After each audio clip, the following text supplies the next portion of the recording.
Good morning, everybody. Parth here. Today, we are going to see what is the connection between not doing meditation and the anger. This is one of the most core fundamental problem of human being, which is anger. क्योंकि अगर समस्या क्रोध है तो एक बहुत ही बड़ा जो सेगमेंट है वो सॉर्ट आउट नहीं किया आपने अपनी लाइफ में। और क्रोध का क्या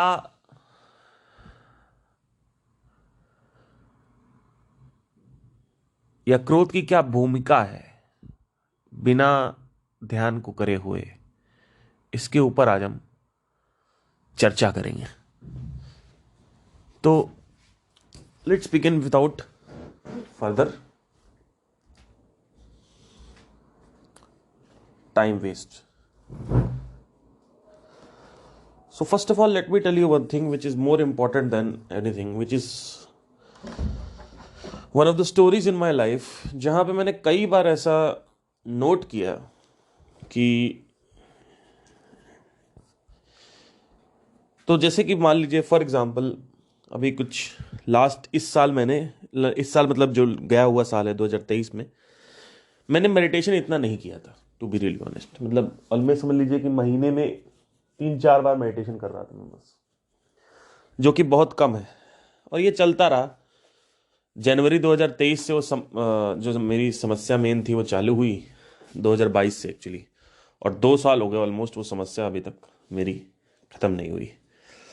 वो समस्या क्या है, कैसे है, वो मैं बताऊंगा, क्योंकि वो समस्या जान के कुछ समस्या का कुछ होने वाला नहीं है। और आपकी अपनी ज़िंदगी में समस्या है तो आप पहले वही देख लीजिए, क्योंकि हर आदमी को अपनी समस्या की पड़ी हुई है।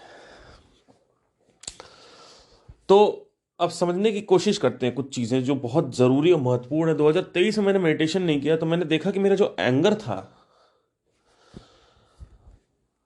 वो ऑटोमेटिकली, अगर आप देखें एंगर को मेरे, तो एंगर मेरा जो था वो वैसे एंगर जो होता है वो बेसिकली ज़रूरी होता है। जैसे फॉर एग्जांपल आपके घर में कोई सही से काम नहीं कर रहा, पैसे ले रहा है लेकिन काम नहीं कर रहा, तो आपको थोड़ा सा वहां पे सख्त होना पड़ता है, क्योंकि लातों के भूत बातों से मानते नहीं। तो ऐसे में लात चलाने के लिए, यानी लात मतलब क्या, टोन को एग्रेसिव करने के लिए आपको एंग्री होना जरूरी है। प्लस एंगर काम में आता है, जैसे कि गाना गा रहे हैं तो उस वक्त अलविदा इस तरीके से ये होना चाहिए। तो एक ये हो गया। दूसरी चीज, एंगर जो है वो बहुत और जगहों पे भी काम आता है। ऐसा नहीं है कि जैसे कि कुछ गाड़ी में कुछ भारी सामान उठा रहे हैं तो एंगर चाहिए होता है, मतलब एग्जाम्पल ले रहा हूँ, मतलब तो इस तरह की चीज़ें।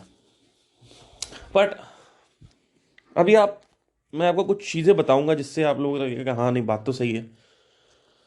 देखिए, जब मैं शुरू में ध्यान लगाना स्टार्ट किया था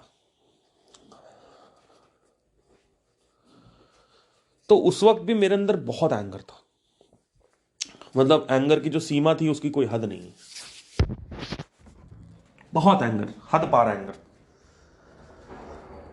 तो इस वजह से जब मैंने स्टार्ट किया तो मेरा एंगर डाउन हो गया। मतलब वही 3-4-5-7 महीने में समझ लीजिए कि एंगर जो है मेरा वो डाउन हो गया था। तो जब डाउन हुआ 2017 में, 18 में, 17 के एंड तक या 17 के मिड में, क्योंकि 16 से अगस्त में चालू किया था और 2016 दिसंबर में मेरा चैनल लॉन्च हुआ था। 2017 जुलाई तक मेरे चैनल में 10,000 सब्सक्राइबर्स थे।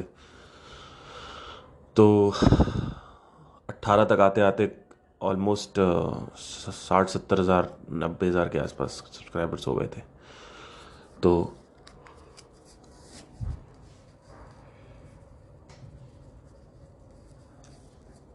हुआ क्या कि शुरू में जब आप करते हो, या मैं जब स्टार्ट किया था, तो जो अंदर चेंजेस हो रहे हैं हम उसको नहीं देख पाते। जब वो चेंजेस बार बार होने लगते हैं तब उन चेंजेस को हम नोट करना स्टार्ट करते हैं, क्योंकि चेंजेस सटल होते हैं। चेंजेस ब्रेन के अंदर हो रहे हैं, the way brain is functioning, your emotions, the memory, the concentration, the focus. There are a lot of changes which are happening inside the brain during the meditation and the body also. But क्योंकि you don't have the habit of seeing that much subtle, it tends to miss out. So what you do is you stop the meditation and let the purana pattern come again. So that what will happen is that once again the pattern is gone and you start picking it up. I hope आपको समझ में आ रहा मैं क्या बोल रहा हूँ। मतलब आप मेडिटेशन को दोबारा रोकते हो और फिर वापस उस कूड़ा करकट जो भी पुरानी स्टेट है उसको वो वापस आने लगी, क्योंकि एक डिफ़ॉल्ट स्टेट होती है। मैं आपको ये भी थोड़ा सा बताना चाहता हूँ, हर आदमी की एक डिफ़ॉल्ट स्टेट होती है। मतलब कि इतना प्रतिशत एंगर होता है, इतनी प्रतिशत किस्मत होती है, इतनी प्रतिशत भाग्य होता है। ये सारी चीज़ें जो है ना एक डिफ़ॉल्ट होती है आदमी के अंदर। जब आप मेडिटेशन करते हो तो वो डिफ़ॉल्ट जो है वो वहीं रहता है, बट आप एक दूसरे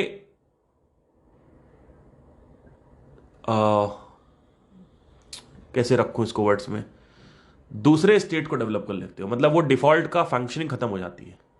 आई होप आपको समझ में आओ मैं क्या कह रहा हूं। मतलब जैसे फॉर एग्जाम्पल कैसे बताऊं यार, ये तो इतना हार्ड है एक्सप्लेन करना है। ऊपर से सर पॉडकास्ट में मेरे अंदर बार बार यही आता रहता है कि तुम लोग का ध्यान ही नहीं रहता। कहाँ से बताऊं मैं, हार्डली 3-4 लोग का ध्यान रहता है, बाकी लोग सुनते ही नहीं है। तो एनीवे मतलब जैसे फॉर एग्जांपल लेट्स से कि आपकी डिफ़ॉल्ट एक क्रोध है आपका। मतलब बाई चाइल्डहुड आपके अंदर एक क्रोध है, और जब आप मेडिटेशन करते हो तो वो जो क्रोध है वो कम हो जाता है, लेकिन वो क्रोध रहता है। मतलब वो जो हैबिचुअल एक वासना जो हम लेके आते हैं, या जो बाय डिफ़ॉल्ट जो कार्मिक स्ट्रक्चर होता है, कार्मिक मेमोरी होती है, वो रहती ही रहती है। बट आप उससे डिस्टेंस कर लेते हो अपने आप को थ्रू मेडिटेशन। तो अब क्या होता है कि उस डिफ़ॉल्ट सेटिंग का असर होना बंद हो जाता है, आपकी एक नई डिफ़ॉल्ट सेटिंग बन जाती है। लेकिन वो डिफ़ॉल्ट सेटिंग गिफ्टेड होती है। जैसे आपने मेडिटेशन खत्म किया, आप वापस उसी डिफ़ॉल्ट सेटिंग में चले जाते हो जो पुरानी डिफ़ॉल्ट सेटिंग थी। तो अगर यहाँ पे अगर हम सेटिंग उठाएं वो है क्रोध। ऐसे तो और भी है, भाग्य भी है। भाग्य मतलब क्या होता है, जैसे फॉर एग्जांपल मेरे साथ पर्टिकुलरली ऐसा हुआ है कि मुझे काफ़ी चीज़ें स्ट्रगल से मिलती हैं। मतलब मैं बहुत स्ट्रगल करता हूँ तब मुझे कुछ मिलता है। ये चीज़ मेडिटेशन के बाद ख़त्म हो गई। मेडिटेशन के बाद ज़्यादा स्ट्रगल नहीं करना पड़ता। मतलब हार्डली ज़रा सा माइल्ड स्ट्रगल करने से ही मुझे वो चीज़ें मिल जाती थी। चाहे कोई भी डिज़ायर हो, किसी भी तरीके कोई भी क्वेश्चन हो, किसी भी तरीके कोई भी ऑब्जेक्ट हो, तो डिफ़ॉल्ट जो सेटिंग थी वो चेंज हो गई थी। ये एक मेजर कंपोनेंट है जो मैंने पिछले 8 साल में ऑन एंड ऑफ मेडिटेशन कर। मैंने क्या कहा आपसे कि मैंने आपसे कुछ बात बोली थी, आपको ये समझना होगा कि ये सब नोट करने के लिए ऑन एंड ऑफ मेडिटेशन करना ज़रूरी है। क्योंकि शुरू में क्या हुआ था कि मुझे लगता था खुशी ऐसे ही आ रही है। शुरू में मेरे जो 23-24 साल बीते उसमें कोई खुशी नहीं थी, एक बेचैनी थी। फिर वो बेचैनी चली गई तो मुझे लगा कि ये ऐसे ही हो रहा है। मतलब बिना कुछ करा नहीं है मैंने, कोई रीज़न नहीं है। जबकि एक रीज़न था, वो बहुत बड़ा रीज़न था, वो पकड़ नहीं पा रहा था। क्योंकि प्राण जब शरीर में बढ़ जाते हैं तो वो बहुत सटल चीज़ है पकड़ना। मतलब हाँ, आपको फील होता है कि आपका हाथ गर्म हो रहा है, आपके हाथ से एनर्जी जा रही है, आर्म पिट्स के नीचे से एनर्जी निकलती है जब आप सांस छोड़ते हो। तो ये सब चीज़ें आप फील करते हो, लेकिन आप सोचते हो, आप एसोसिएट नहीं कर पाते कि यार नहीं है ऐसे, ऐसा ऐसा कैसे मैं, ये सब मेरा मूड जो है वो ऑटोमेटिकली अच्छा है, अपने आप ही मूड अच्छा चल रहा है।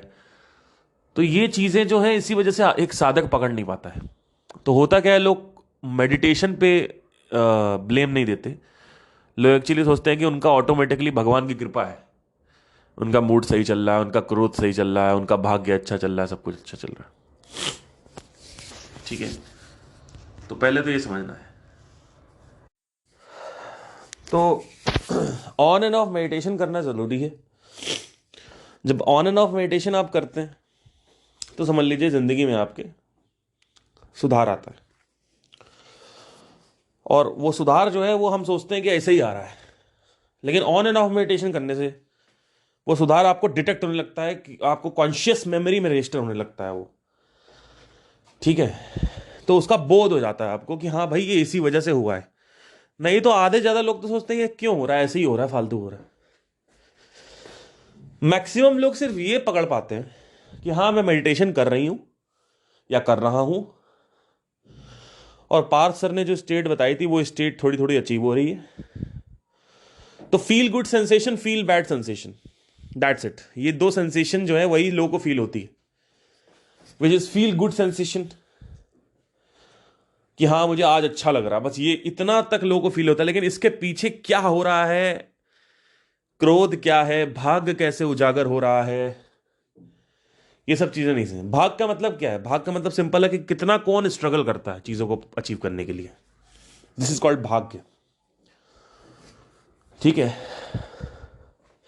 अभागा मतलब होता है मैं अभागा हूं, मतलब क्या, मैं बहुत स्ट्रगल कर रहा हूं फिर भी चीजें नहीं मिल रही हैं। एक कहावत है कि आंतरिक धन बाहरी धन को खींचता है। बात सही भी है, लेकिन जब सेल्फ नॉलेज एंटर हो जाती है तो बाहरी धन भी नहीं आता, क्योंकि उसको बोलते हैं आलस्य शिरोमणि। वेदों में आत्मज्ञानी को बोला गया है आलस्य शिरोमणि। आलस्य शिरोमणि का मतलब होता है सबसे बड़ा आलसी। और यही होता है जब आप उस चेतना के स्तर तक पहुंच जाते हो, यानी उस सेल्फ रियलाइजेशन, यानी एहसास हो जाता है कि आप ब्रह्मांड हो। Simple, you are the source of creation, and आपका प्राण भी बढ़ा हुआ है जिस लेवल पे चाहिए, एनर्जी बढ़ी हुई है, ना कम है ना ज़्यादा है। औसतन जो नॉन मेडिटेटर्स होते हैं उनके अंदर एनर्जी नहीं होती, मतलब फिजिकल एनर्जी की बात नहीं कर रहा हूं, एनर्जी फॉर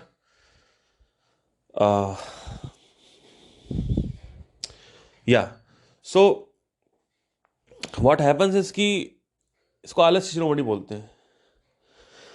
आलस्य शिरोमणि मतलब होता है कि वो आदमी जो सबसे बड़ा आलसी है। ठीक है, अब कुछ चीजें हैं जो इनको थोड़ी समझने वाली हैं। ऑन एंड ऑफ मेडिटेशन करके मुझे एहसास हो जाता है कि हाँ ये यही है जो काम कर रहा है। जैसे मैं खुश हूं तो मुझे लगता है हो सकता है और भी रीजंस होंगे इसके, कॉजेज होंगे, कारण होंगे इसके, कि अगर मैं सुखी हूं तो उसके कुछ और कारण होंगे। उस कारण को पकड़ने के लिए कि कौन सा कारण है, हर एक चीज को बंद करना जरूरी है पहले।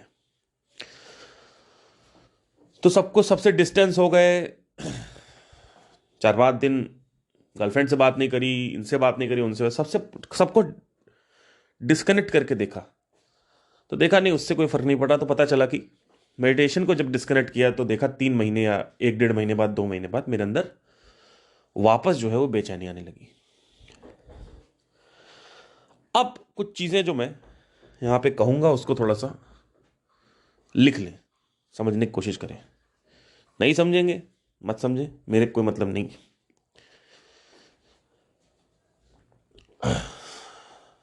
देखिए, क्रोध जो है वो ट्रिगर कैसे हो रहा है, इसको थोड़ा ऑब्जर्व करें अपने सिस्टम में।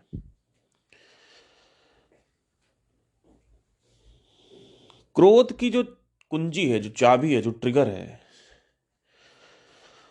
वो आप देखेंगे छोटी छोटी बातें, जैसे किसी ने कुछ बोल दिया दिमाग में चलता रहा है बहुत दिन से, छोटी छोटी बातें। अभी हमारे एक इवेंट था, वहां पे इतना कमीनी क्लाइंट मिली हमको, आई हेटेड हर। अभी तक मेरे माइंड में चल रहा है, क्योंकि मैंने मेडिटेशन नहीं किया है तो वो निकल नहीं पा रहा है मेरे माइंड से। वो सबको नौकरों की तरह ट्रीट कर रही थी, हम लोगों को भी उसने ऐसे ही, मेरे को चिल्ला दिया उसने मेरे ऊपर। उस वक्त मेरा जो थोड़ा मोरल था, जो कॉन्फिडेंस लेवल था, थोड़ा लो था, तो मैंने कुछ बोला नहीं उसको, लेकिन मेरी बात जहन में चलती गई, कैसे बोल दिया, कैसे बोल दिया, कैसे बोल दिया। एक वो था, मुझे लगा उसको थोड़ा मजा चखाना चाहिए था, बोलना चाहिए था, बोल देते, अरे कुछ बोल देते यार, कुछ तो बोल देते। सिचुएशन ये थी कि हमें इन्होंने हायर किया था एज अ बैंड, और उनको हमारा पता नहीं क्या हुआ, हमने इतना अच्छा गाया पहली बार, मतलब हार्डली ऐसा कभी होता है। उनको एपी ढिल्लन के गाने चाहिए थे, और मैं एपी ढिल्लन के गाने नहीं गा सकता, तो हमसे बोलते हैं कि हमें पुराने चाहिए। उसके बाद वहां पे आके बोल रहे हैं एपी ढिल्लन चाहिए, तो हम पुरानों में गा रहे थे, पुरानों में डांस नंबर्स, ओल्ड नंबर्स, फिर अरिजीत सिंह के ये सब गा रहे थे। इनको था कि भैया ये चाहिए, एपी ढिल्लन बजाओ। तो बीच में मेरे को बुलाती हैं कि कैसे गाने बजा रहे हो, शो के बीच में, जाके यार एपी, ऐसे जाके यार एपी ढिल्लन बजाओ, गो, ऐसे उंगली करके ऐसे, गुड, चलो चलो चलो, जैसे नौकर को नहीं करते हैं वैसे। तो मैंने कुछ नहीं बोला। पेमेंट लेने गए तो उसमें भी नाटक, बिल्कुल पसंद नहीं आया हमें, हमें बिल्कुल पसंद नहीं आया, ये वो तुम्हारा ऐसी, तुम ऐसी, ये वो।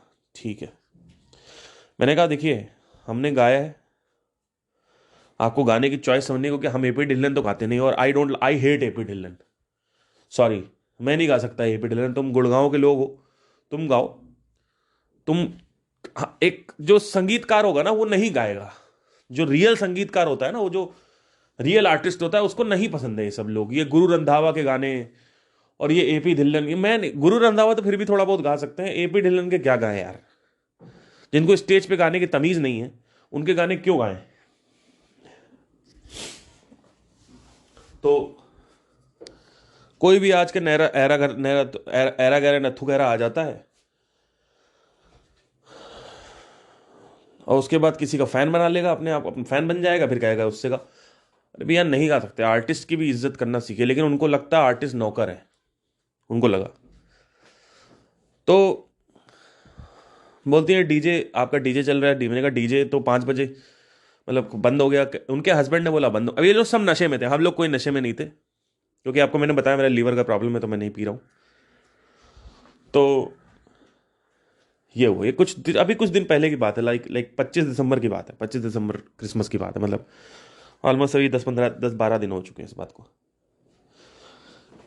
तो लास्ट में क्या हुआ कि उसके हस्बैंड ने बोला बंद कर दो, और वही अबरार्स एंट्री गाना बजाओ, अबरार्स एंट्री, वो एनिमल का ग्लास रख के जो डांस करते हैं, 10 बार वो गाना बजवाया। फिर गाना चलो ठीक है बंद कर दिया, उनके हस्बैंड ने बंद करवा दिया। इनकी वाइफ अंदर से निकली बंगले से, दारू नशे में, हमें बिल्कुल पसंद नहीं आया, ये वो, बिल्कुल पार्ट इट वॉज डिस्गस्टिंग, ये वो। ठीक है कोई दिक्कत नहीं, डिस्गस्टिंग है, पैसे दो खत्म करो, डिस्गस्टिंग है तो ठीक है। आज तक ऐसा नहीं हुआ, हम पूरा बैंड हमारा गया हुआ था, और इन्होंने सिर्फ इनके गाने एपी ढिल्लन बजा दो साले, एपी ढिल्लन बजा दो। अरे क्या बताओ, मैं ज़्यादा बोलना नहीं चाहता अभी, समय मेडिटेशन मैंने कर नहीं रखा, मेरे को गुस्सा बहुत तेज आता है। तो क्या हुआ कि उस वक्त भी मैंने आपसे बोला मैं मेडिटेशन नहीं कर रहा हूँ, पिछले 6 महीने से मैं मेडिटेशन कर ही नहीं रहा हूँ, मतलब हार्डली हफ्ते में 2-3 बार हो जाता है, सॉरी महीने में 2-3 बार।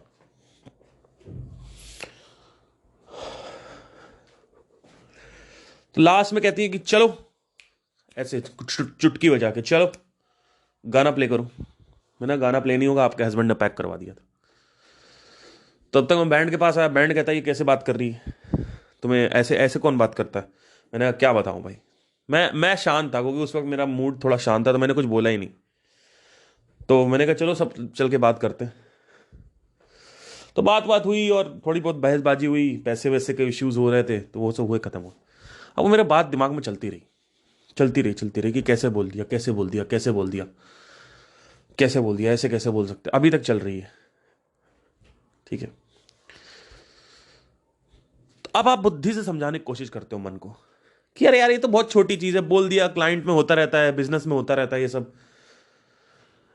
कई बार ऐसा क्लाइंट आता है, एक बार क्लाइंट आया मेरे पास, इतने हरामी लोग हैं आप सोच नहीं सकते, दिल्ली एनसीआर में। हाँ भाई बुकिंग करनी, ये वो ठीक है, बुकिंग हो गई, बुकिंग हुई नहीं, कहते बुकिंग करनी है, तो हमें फॉलोअप्स लेने होते हैं। जैसे कि बोला कि हम बताएंगे, तो अब तुम्हें फॉलोअप लेने होते हैं एज अ सेल्स पर्सन। तो हमने फॉलोअप लिए। तो मैंने बोला सर बुकिंग अगर करना है तो कर लीजिए, नहीं तो लास्ट डेट तक रखेंगे तो कोई और बैंड बुक हो जाएगा, क्योंकि अभी इस समय सीजन का टाइम चल रहा है। तो बोलता है बुक हो जाएगा तो बुक हो जाएगा, बुक होने दो, बुक हो जाएगा तो बुक हो जाएगा, हम कोई और बुक कर लेंगे। ये सब टेक्निक्स मेरे ऊपर काम नहीं करेंगी, सेल्स वाली टेक्निक्स। मैंने कहा बेटा तुम लोगों को तो मैं बताऊंगा। इतनी तेज गुस्सा आ रहा था मेरे को, कोई हद नहीं है। मतलब वो भी छोटी सी बात मैंने पकड़ ली। अब आपको लगता है छोटी, मन को भी लगता है, हमें भी पता है कि छोटी छोटी बातें हैं, लेकिन माइंड में चलती रहती, कैसे बोल दिया, ये कैसे बोल दिया, ऐसे कैसे बोल दिया। अच्छा, मैक्सिमम टाइम तो मैं तुरंत भड़ास निकाल देता हूं, कि जैसे कि मुझे अगर कुछ बोलेगा कोई तो मैं उसके तुरंत वापस रिप्लाई करता हूं, मेरी भड़ास अंदर नहीं रहनी चाहिए, नहीं तो मेरा माइंड में चलता रहेगा।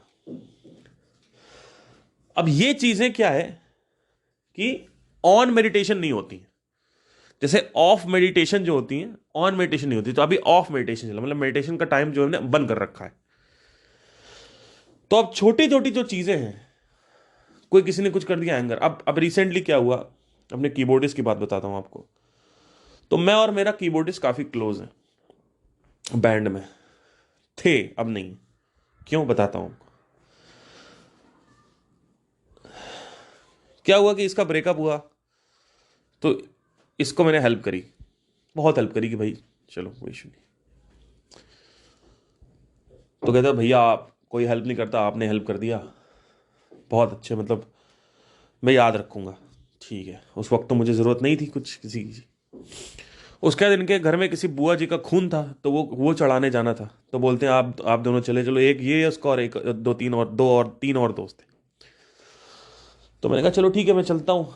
तो ब्लड मेरा लिया नहीं, क्योंकि मेरे को बचपन में जॉइंटिस हुआ था, तो मना कर दिया कि आप ब्लड नहीं, लेकिन मैं ब्लड लेने के लिए रेडी था। तो ब्लड निकलवाने भी तुम ले गए हमें, ठीक है। अब मुझे कुछ जरूरत पड़ी अभी कुछ दिन पहले, अब वो क्या जरूरत थी मैं उसको डिस्क्लोज नहीं करना चाहूंगा। मैंने कहा भाई ये जरूरत पड़ रही है ऐसा, तो वो कोई रिप्लाई नहीं आया, कोई रिप्लाई नहीं आया। आप मेरा खून निकलवा लो, ठीक है, और आप मेरा ये करवा लो, कोई जब तो आपके ब्रेकअप पे टाइम में आपके किसी ने हेल्प नहीं करी, मैंने हेल्प करी। आपका एक्सीडेंट हो गया था तो मैं हॉस्पिटल लेके गया, ठीक है। इसका एक्सीडेंट भी हो गया था गुड़गांव में, मेरा ही साथ था, तो एक्सीडेंट हो गया, ठीक है, वो भी मैं लेके गया। उसमें भी तुम्हारे घर वालों ने मेरे को इल्जाम दे दिया कि भैया कुछ इनके चक्कर में हुआ होगा। चलो वो भी सहने को रेडी हो गए, घर वाले थोड़ा गांव की मेंटालिटी है। उसके बाद जब मेरे को जरूरत पड़ी तो आपने बैक ऑफ कर लिया, वो मेरे दिमाग में चल रहा।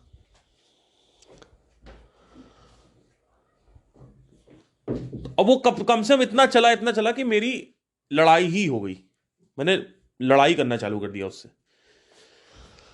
लेकिन उसके बाद भी वो वैसा ही है, उसको कोई फर्क नहीं पड़ा। उसने कहा कि मैं गलत नहीं हूं, ठीक है। अब क्या हुआ, ये मेरे दिमाग में चलता रहा और चले जा रहा। छोटी छोटी चीज निकल ही नहीं रहा, क्योंकि मुझे पता है, मतलब ऐसा नहीं निकल नहीं रहा है, मतलब क्या है, कभी कभी याद आ जाता है तो वो चलता रहता है। ये पहले नहीं होता था ऑन मेडिटेशन में, ऑफ मेडिटेशन में हो रहा है। ऑन मेडिटेशन में नहीं होता ये। ऑन मेडिटेशन में कुछ भी हो रहा दुनिया में, आप हेल्प ही करते हो। ऑन मेडिटेशन में मैं आपको बताता हूं क्या होता है। ऑन मेडिटेशन में जैसे ही कुछ भी हुआ, वो क्योंकि आप मेडिटेशन कर रहे हो, रिलीज हो रहा है वो। मेडिटेशन क्या करता है कि जो डेटा अंदर पड़ा हुआ उसको ऊपर निकालता है, फेंकता है ऊपर की तरफ, तो वो हल्का कर देता आप। अब प्लस दूसरी चीज क्या करता मेडिटेशन, मेडिटेशन क्या करता है कि आपको अंदर से खुश कर देता है। अब जब आदमी अंदर से खुश है तो उसको क्या घंटा फर्क पड़ रहा है, छोटी छोटी चीजें कोई हेल्प करे ना करे। फिर आदमी एक पॉइंट आता है जो वो इतना ज्यादा सुखी हो जाता है कि उसको इजैकुलेट करना पड़ता है। मतलब इतना ज्यादा इसके अंदर वीर या स्पर्म बन गया कि उसको इजैकुलेट, मतलब वीर की इजैकुलेशन नहीं बता रहा हूं मैं इजैकुलेशन मतलब कि जब आप बहुत ज्यादा मेडिटेशन करते हो तो प्राण बढ़ जाता है। अब इजैकुलेशन क्या होता है ऐसे केस में, कि आप उसकी भी हेल्प करना स्टार्ट कर दोगे जो आदमी आप ये जानते हो कि वो आपकी हेल्प नहीं करेगा पूरे वक्त में। मतलब क्या, आप सबकी हेल्प करोगे, आप सबका साथ दोगे, आप सबसे प्यार करने लगोगे, ऑटोमेटिकली आप प्यार के अनकंडीशनल सोर्स बन जाओगे। मतलब क्या, आपके अंदर कोई कंडीशन नहीं होगी। आप बैठे होगे, लोग आपसे पूछेंगे कुछ, आप बता दोगे, बड़े से बड़ा सीक्रेट, $multi-billion सीक्रेट बता दोगे, आप कहोगे जाओ ले जाओ। वो यूज करके लोग वापस हो सकता है आप पे अटैक करें, उस अटैक का भी आपके ऊपर असर नहीं पड़ेगा क्योंकि आप खुश हैं। लोग आपके लिए हो सकता है आपका ही यंत्र, आपका ही टेक्निक, आपकी ही बातें आपके अगेंस्ट यूज करेंगे, लेकिन तब भी लोगों को यह लगेगा कि आपको कोई फर्क नहीं पड़ा, और एक्चुअली में आपको कोई फर्क नहीं पड़ेगा। क्यों? क्योंकि आप खुश हैं। क्योंकि अब जो सोर्स ऑफ हैप्पीनेस है वो बॉडी के अंदर है, बॉडी के बाहर नहीं है। तो बॉडी के बाहर जो कुछ भी हो रहा है, चाहे कुछ मिल रहा है चाहे नहीं मिल रहा है, चाहे कुछ जा रहा है चाहे कुछ आ रहा है, उससे कोई फर्क ही नहीं पड़ता। क्यों? क्योंकि बाहर भी आदमी करता इसीलिए खुशी के लिए। भाई बाहर आदमी कुछ अचीव करता है, बाहर आदमी कुछ हासिल करता है इस वजह से जिससे उसके अंदर कुछ सुख की प्राप्ति हो। अल्टीमेटली जो एंड गोल है वो सुखी है। भले ही आपको सिंगर बनना है, अरिजीत सिंह बनना है, स्टेज पे गाना गाना है, ये सब कुछ आपको सुख की तरफ लेके जाएगा। आपके डिजायर्स पूरे होंगे तो आप खुश हो जाओगे। पर जो आदमी ऑलरेडी खुश है, बाहर में क्या हो रहा है उससे कोई मतलब नहीं है। टेरिटरी उसकी बाहर नहीं, खत्म हो गई, अंदर हो गई टेरिटरी। टेरिटरी का जो दायरा है वो सिर्फ शरीर तक है। शरीर के बाहर जो कुछ भी हो रहा है, चाहे कैसा भी कुछ भी, कोई कुछ कर रहा है, कोई हेल्प कर रहा नहीं कर रहा, कोई फर्क नहीं। तो ऑन मेडिटेशन में ये होता है। अब ऑफ मेडिटेशन में क्या हो रहा मेरे साथ, अभी आप में से कुछ लोगों ने धोखे दे दिए मेरे को। मुझे पता था ये धोखा होगा, लेकिन धोखा दे दिया। बातें सब लोग करते हैं कि मैं बहुत डाई हार्ड फैन हूं पार्थ सिंह का, ये वो, लेकिन मुझे पता है ना कि अगर आपको मैं अपना अभी आपसे खून मांग लूं एक बोतल, तो आपसे खून नहीं दिया जाएगा एक बोतल। तो मैंने सिंपल सा एक आप लोगों के सामने रखा। अब मैं नाम लूंगा लोगों का, जिन लोगों ने, विजडम नॉलेज नाम है एक, ठीक है, और पता नहीं कौन कौन है, एस रेवोल्यूशनरी नाम है, कैलाश नाम है, प्रतीक नाम है। प्रतीक तो चलो शायद देखता ही नहीं मेरे पॉडकास्ट, तो व्हाट्सएप पे जुड़ा हुआ है। पर और भी लोग हैं, मुझे याद नहीं, ये लोग ज़्यादा एक्टिव रहते हैं तो मुझे याद रहता है। तो अब कम से कम ऑलमोस्ट 250 लोग मेरे को देखते हैं पॉडकास्ट पे, मतलब जो 90% ऑडियंस रिटेंशन है। लेकिन उसके बाद भी किसी ने टेस्टिमोनियल नहीं दिया। लोग ईमेल कर रहे हैं, दिव्यांशु करके एक भैया है, वो भी मेरे को ईमेल करते रहते हैं, ठीक है। किसी ने टेस्टिमोनियल नहीं दिया, और सबकी जिंदगी चेंज हुई 1 साल में, लेकिन किसी ने टेस्टिमोनियल नहीं दिया, ठीक है। अब इसको बोलते हैं चोरी। ये बहुत बड़ी चोरी है। लॉ ऑफ डुअलिटी आपने क्या कर दिया, डिफॉल्ट कर दिया आपने लॉ ऑफ डुअलिटी। लेकिन अब मेरे को फर्क क्यों पड़ रहा है, क्योंकि मैं नॉन मेडिटेशन जोन में हूं इस समय। और मैं यहां पे ये नहीं कह रहा हूं आप टेस्टिमोनियल देना चालू कर दें, उसके लिए भी अलग अलग तरीके हैं। अगर आप क्या सोचते हो, अगर मुझे टेस्टिमोनियल आपसे निकालना है तो आपको क्या लगता है मैं क्या करूंगा पता है? बहुत तरीके। अगर मैं मार्केटर की बुद्धि यहां ले आऊं अभी, तो टेस्टिमोनियल तुरंत निकल आएगा। लेकिन मैंने तो प्यार से बोला, कहा चलो ठीक है, भाईचारे में बोलते हैं। भाईचारे का मतलब इन द सेंस कि चलो विदाउट मेडिटेशन की व्याख्या जो है उसको करके करते हैं। बिना मेडिटेशन की व्याख्या, यानी विदाउट मार्केटिंग की टेक्नोलॉजी यूज करके, विदाउट मार्केटिंग के कानून यूज करके हम ये करते हैं, क्या बोलते हैं, इसको यूज़ करते हैं, लेकिन हुआ नहीं। और मार्केटिंग में एक सिंपल सी बात कहते हैं, एक बहुत बड़ा लेसन है। अब देखो, ये सब कुछ आप लेसन की तरह लेना, ऐसा मत होना कि आपको मैं पॉइंट कर रहा हूँ, ठीक है। थोड़ा सा मैं आउटस्पोकन हूँ, तो मैं जो मन में होता है मैं बोल देता हूँ, लेकिन इसका मतलब ये नहीं है कि आपसे मैं कुछ मांग रहा हूँ या कुछ। आपसे अगर मुझे कुछ लेना होगा तो उसके तरीके हैं निकलवाने के। तो मार्केटिंग में एक बड़ा अच्छा रूल है, बहुत अच्छा रूल है, बहुत अच्छा रूल है, जिसको मैंने हमेशा से अपने अंदर देखा है। और अपने अंदर क्या, मैंने बाहर भी देखा। मार्केटिंग में कहते हैं कि हमारे रूल फॉलो करो, और उसके अलावा अगर आपने हमारे रूल फॉलो नहीं किए तो दुनिया मैनिपुलेट नहीं कर पाओगे आप। बिल्कुल सही बात है, दुनिया मैनिपुलेट नहीं कर पाओगे, सही बात है ये। तो वो मुझे एक बुरा तो नहीं लगा, लेकिन मेरे अंदर वो भी चल रहा था, लेकिन ये क्या चक्कर हो रहा है। तो ये सब कुछ ऑफ मेडिटेशन है। मतलब क्या, मैं पिछले 3 महीने में हार्डली मैंने 10 या मतलब 6 या 7 बार मेडिटेशन किया होगा। और अभी रिसेंटली मैंने मेडिटेशन किया था 3 दिन पहले, उससे पहले मैंने किया था 1 हफ्ते 1.5 हफ्ते पहले। ये चल रहा मेरे माइंड में। सिंपल सा लेसन क्या है, लेसन ये है कि छोटी छोटी चीजें आपके माइंड में चलती जाएंगी, चलती जाएंगी, चलती जाएंगी, कि उसने ऐसा कर दिया, उसने ऐसा कर दिया, उसने ऐसा कर दिया। एक चीज तो मैंने देख ली बार, चाहे वो ऑन मेडिटेशन में हो चाहे वो ऑफ मेडिटेशन, कि जब आपका बुरा वक्त चल रहा है, जब आपका बुरा वक्त चल रहा है, तब तो 100% कोई आपकी हेल्प नहीं करेगा।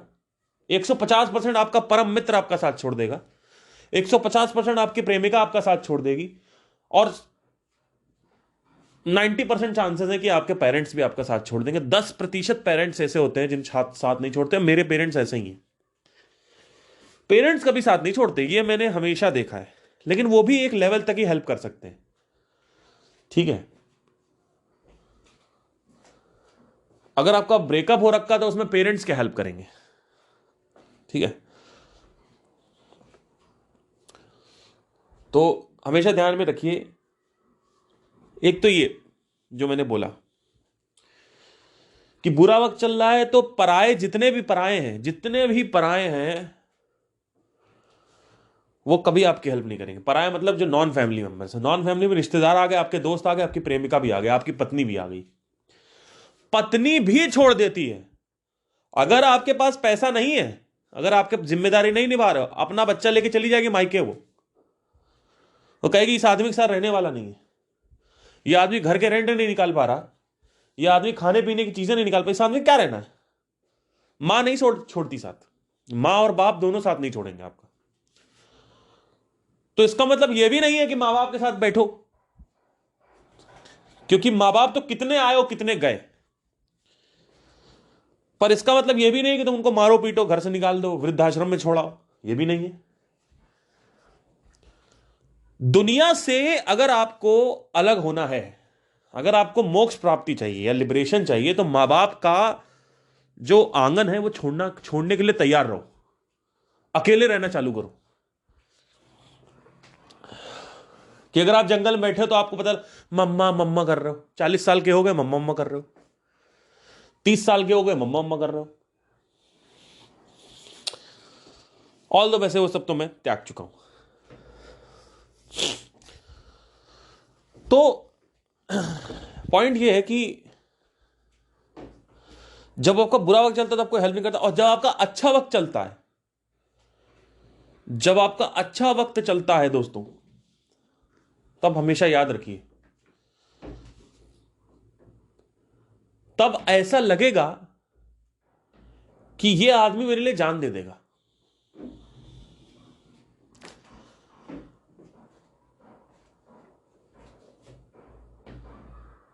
और एक और थोड़ा सब लेवल पे जाके देखते हैं, जब आपके दोस्त का अच्छा टाइम चल रहा है आपसे भी ज्यादा, अब यह भी थोड़ा समझना है। जैसे फॉर एग्जाम्पल, आपका दोस्त है, 50-50 हजार रुपए दोनों लोग कमा रहे हो, लेकिन वो कमाने का 50 लाख, आप कमा रहे हो 50 हजार, तो अब उसका असली रंग दिखेगा। तो मतलब जब सामने वाले का यानी पराओं का यानी अजनबियों का यानी दुनिया का जब अच्छा टाइम चल रहा होता है तो दुनिया का असली रूप दिखता है, और जब आपका बुरा वक्त चल रहा होता है तो दुनिया को आपका नकली रूप दिखता है। आपका खुद का जो असली रूप है वो आता है सुख में। देखो मैं थोड़ा इसको थोड़ा ट्रिकी है, थोड़ा समझना जरूरी। जैसे मेरा दोस्त है, अब कई ऐसे लोग हुए जहां पे पता नहीं शुरू में यार काम नहीं, और ये पार्थ भैया ये वो, जब काम मिल गया तो कौन पार्थ भैया कौन पार्थ भाई, काम आने लगा, पैसा आने लगा, 4-5 लाख रुपये महीना आने लगा, तो अब भैया खत्म। ऐसे कई लोग मेरे साथ हुए हैं। तो उनका जब अच्छा वक्त चला तो उनका असली चेहरा मुझे दिखा। असली चेहरा यही है। वो तो तुम्हारा बुरा वक्त चल रहा है, इसलिए तुमने अपनी मजबूरी छुपा रखी है, इसलिए तुमने अपना असली मुखौटा नहीं दिखाया तुमने। जब आदमी गरीब होता है ना तो उसका असली मुखौटा नहीं दिखता है, उसका असली मुखौटा दिखता है जब वो अमीर होता है, क्योंकि उसके अंदर दबा रहता है। भाई रहता वही है क्या, घमंड, अभिमान, ये सब पहले भी रहता ही है, लेकिन अभी वो नहीं कर सकता क्योंकि वो मजबूर है, उसको सबकी सिंपैथी चाहिए। लेकिन जैसे ही वो अमीर होता है, ये बड़ा आदमी बनता है, तो उसका असली रूप दिखता है। क्योंकि अब वो जो जितना उसने स्ट्रगल किया, जितना उसने परेशानियां उठाई, उन परेशानियों का कंपनसेशन लॉ ऑफ डुअलिटी से यानी घमंड से करता है। गरीबी जितनी ज्यादा अधिक होगी उतना ही ज्यादा घमंड होने के चांसेस होते हैं जब आप अमीर हो जाते हो। और वो घमंड आपको डुबा ले जाता है। कैसे? भाई आप पैसा कमा लोगे तो आपके पास सब आ जाएगा, हीरे जवाहरात, प्रॉपर्टी, बैंक बैलेंस, ट्रेन से नहीं जाना पड़ेगा, फ्लाइट से जाना पड़ेगा, सब कुछ आ जाएगा। Excuse me. लेकिन पैसे से आप 3 चीजें नहीं खरीद सकते। सबसे पहली चीज है सच्ची मित्रता, वो नहीं खरीद सकते आप पैसे से। दूसरी चीज सच्ची मोहब्बत, आप पैसे से नहीं खरीद सकते हो। और तीसरी चीज जो है वो होती है सेहत। सेहत आप पैसे से नहीं खरीद सकते। तो ये 3 सा है, सच्ची मित्रता, सच्ची मोहब्बत और सेहत। ये 3 चीजें आप पैसे से नहीं खरीद सकते हो, और इन्हीं तीनों चीजों पे पैसा अटैक करता है। जैसे ही पैसा आएगा आदमी भोग विलास करने लग जाता है, आदमी मोटा हो जाएगा। आप देखा नहीं, BMW रहे हो और BMW चला रहे तो निकली हुई स्टीयरिंग पे लड़ रही है।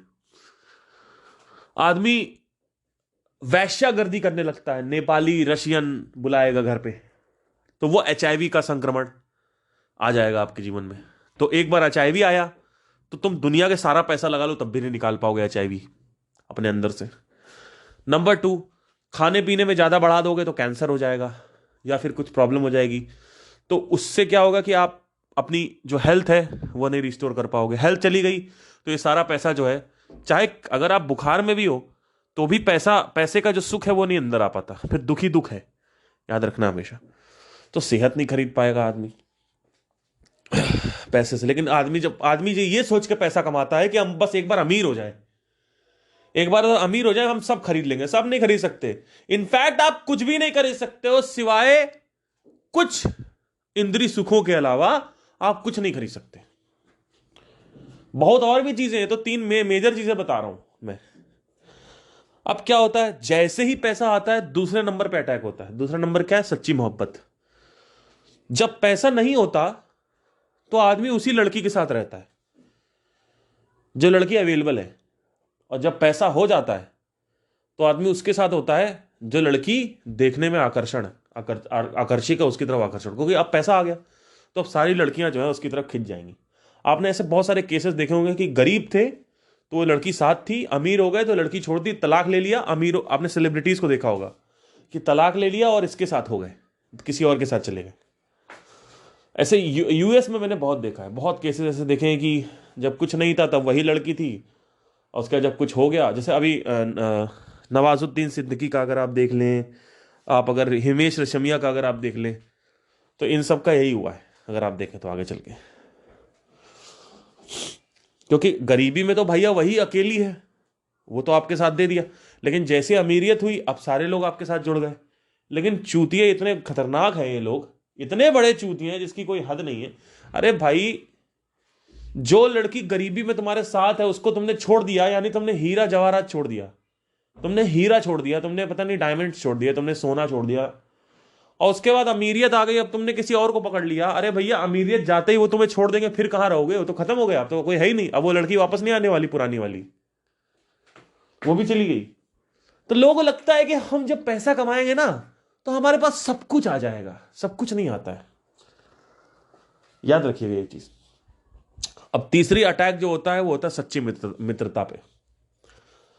सच्ची मित्रता, मित्रता की जो मूल्यता है वो तब तक रहती है लोगों के अंदर जब तक पैसा नहीं है। क्यों? क्योंकि अब हम गरीब हैं, हमारे अंदर परेशानियां हैं, उन परेशानियों में हमारी हेल्प करने वाला कौन है? हमारा सच्चा मित्र है, हमारी सच्ची मोहब्बत है, हमारी सेहत है। ठीक है।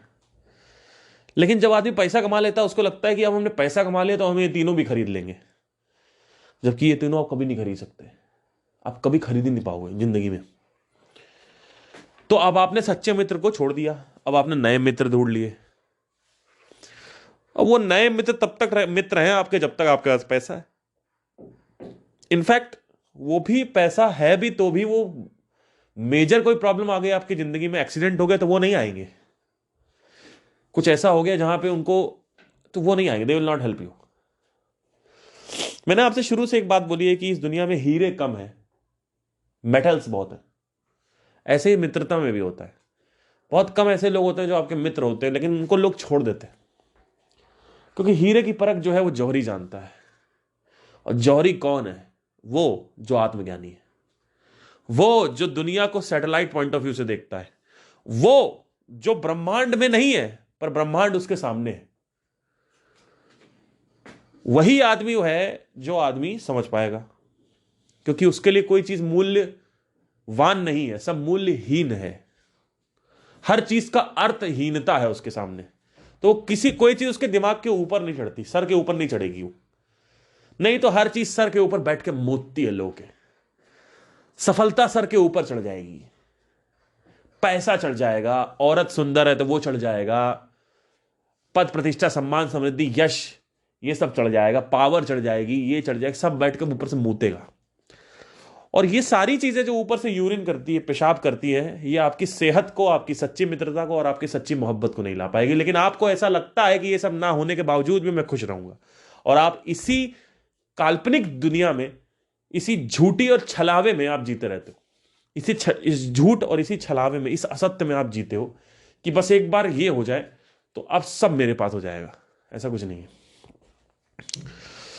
तो होता क्या है कि ये सारी चीजें होती हैं, लेकिन अगर हम वापस क्रोध की बात करें तो हम एक चीज समझेंगे कि जो मेरे साथ हुआ पिछले एक साल से, मैं एक एक्सपेरिमेंट मोड में हूं। जब ओवरडोज हो जाता है किसी चीज का तो मैं मेडिटेशन करने बैठ जाता हूं, क्योंकि साउंड ऑफ साइलेंस तो मेरे साथ ही है हमेशा, अनाध्वनि। क्योंकि देखिए, तो ये छोटी छोटी चीजें जो है ना, किसी ने कुछ बोल दिया, किसी ने कुछ कर दिया, दिमाग में चलती रहती है। तो क्रोध का ये जो हिस्सा है, ये जो एक एक हुक है जो निकलता नहीं, ये ईगो भी बढ़ गया है इससे। ईगो अगर बढ़ा हुआ है तो उससे उस पर भी अटैक करता है, तभी दर्द हो रहा है आपको कि कैसे बोल दिया मुझे। अरे मैं कौन हूं? मैं कुछ नहीं हूं। अब मैं को गाली दो तो भी कोई फर्क नहीं पड़ता। इसका मतलब यह नहीं कोई सामने गाली देगा तो आप अगर मेडिटेटिव भी हो, ऑन मेडिटेशन भी हो, तो भी कुछ नहीं बोलोगे, तब भी आप उसको मारोगे। क्योंकि राम के हाथ में तीर था, कृष्ण के हाथ में चक्र था, और हनुमान के हाथ में गदा था। हर एक भगवान के हाथ में एक वेपन होता है। जब ज्यादा नाटक हो जाता है, स्वामी विवेकानंद की एक कहानी है। कुछ एक आदमी था, वो कुछ मान नहीं रहा था बात उनकी, तो उनको वायलेंस यूज करना पड़ा। उन्होंने उसको कंधे से पकड़ा और हिलाया कि तू चल रहा है कि नहीं चल रहा, मैं तुझे अभी बताऊं। और वो बहुत चौड़े थे, हट्टे कट्टे थे विवेकानंद जी। तो वायलेंस का use, violence in the sense हिंसात्मक, इन द सेंस नॉट मार धाड़, मतलब टोन एग्रेसिव करना भी वायलेंस में ही आएगा, लातों के भूत में आएगा। तो होप आपको समझ में आया मैं क्या कह रहा हूं। सो मेडिटेशन जो है वो करते रहे, लेकिन मेडिटेशन जो है मेरे ध्यान में रखिएगा कि मेडिटेशन एंड गोल नहीं है, पर मेडिटेशन छोड़ना भी नहीं है, ये भी याद रखना। कई सोचते हैं छोड़ देंगे जिंदगी में, छोड़ना नहीं। मेडिटेशन पकड़ के रखो। आप सिर्फ मेडिटेशन अगर करते रहो ना, सिर्फ मेडिटेशन करो, तो भी आपकी जिंदगी ईज में हो जाएगी। पर कई बार ऐसा होगा कि आप कहोगे यार कुछ हो नहीं रहा, इसलिए नहीं हो रहा क्योंकि डिजायर पे अटैक नहीं हुआ है। सफरिंग दो प्रकार की होती है, suffering bye emotions, suffering by desire. Emotions सही होने के बावजूद भी डिजायर से वापस इमोशंस खराब हो जाते हैं। तो सफरिंग डिजायर, अब डिजायर से मुक्त होने के लिए डिजायर से ऊपर उठना होगा। डिजायर से ऊपर उठने के लिए सेल्फ रियलाइजेशन यानी सेल्फ नॉलेज होना जरूरी है, जिससे आप ब्रह्मांड में रह के ब्रह्मांड से दूर हट के देख सको ब्रह्मांड को। होप आपको समझ में आया। Thank you guys, have a nice day, take care. Excuse me.